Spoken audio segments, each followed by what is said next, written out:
Okay, so this is our 25-26 final budget hearing.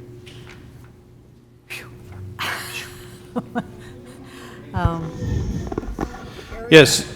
So this process obviously started many, many months ago.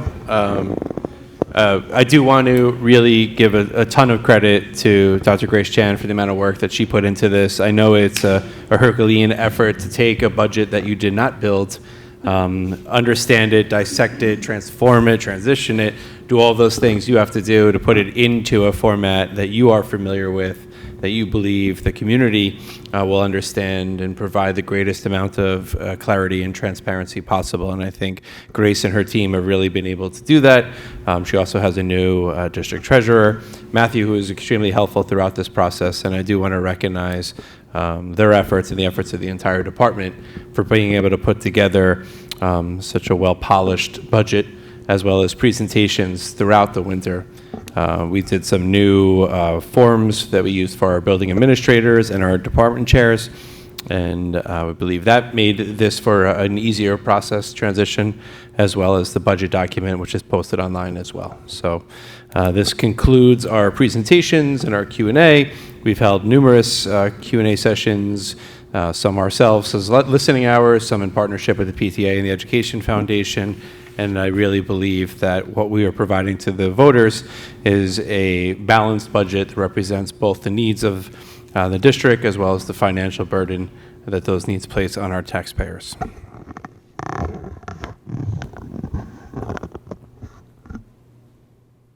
Okay.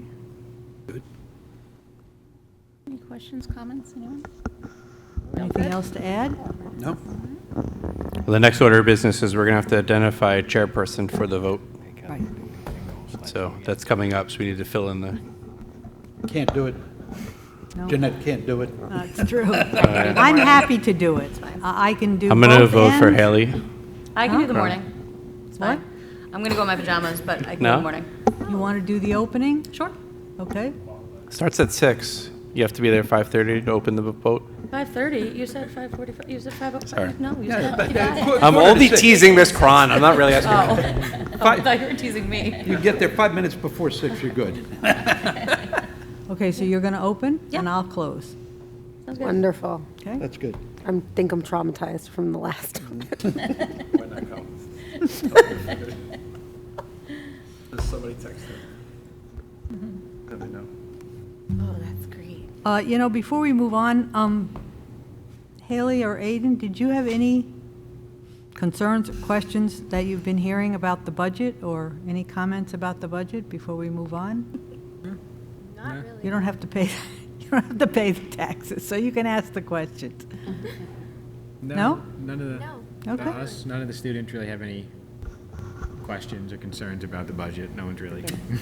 So are either of you 18 and able to vote? I am, yeah. Good for you. Okay, I think it needs to be said that the work that the team at the district level has done to provide information as it has been requested has been tremendous. It obviously goes without saying that it's a part of the job to do that, but I think that it just needs to be recognized, the amount of work and thoroughness that are in the responses to any public citizen that asks a question about our budget. Thank you for your professionalism, Dr. Luff, Dr. Chan, Ms. Levine, when you chime in, when you need to. Natalie, thank you guys so much for all of the work that you've done to really just make sure that people get the answers to the questions they have. And for also listening to the community with respect to, you know, Yes. the type of community communication we have, with respect to our process. I think we've grown a lot this year. I certainly have learned quite a lot this year. And I really want to thank the work of the facilities team that continues to come out at every meeting, those people who are just faithful to the work. Thank you so, so much for getting the right information out there, for getting factual information out there, for pointing people to the district when needed, and to really being a thoughtful partner in the process of, you know, delineating this project. So thank you to all. And just to confirm again, all the budget information's on the website, pvcsd.org. Under budgets, all of our past videos, all of the information, the mailings, everything that you want to know about anything about the budget, it's on the website. And we do have some new videos as well, right, Dr. Lund? Yep. So I was going to say, everyone should have by now received 2 separate documents mailed to your house. The most recent one with more detailed information. The district, I think today, finalized our budget newsletter, which is a much more detailed mailing, so that'll be going out in the near future, and everyone will receive that prior to the budget vote. The state requires that arrive within a certain time period of the budget, so we can't send that too soon. And that will be our 3rd and final publication related to the budget. There is another one coming out regarding pre-K, if that hasn't already gone out. So there is a 4th coming, but not necessarily related to the budget. And I encourage everyone to go out and vote. And let their voices be heard. This is probably the most meaningful thing that community members in Putnam Valley have a say in, and it's important that they exercise that right. May 20th, Tuesday, May 20th, 2 weeks from tonight, 6 a.m., 9 p.m., Putnam Valley Elementary School. Yes, and bring your kids to vote if they go to Putnam Valley Elementary School, because we will be voting on ice pops or ice cream sandwiches for field day. They're going to have the bubble bus? Very important vote. They're gonna I have- don't know about the bubble bus this year, Sam, that's not on the ballot.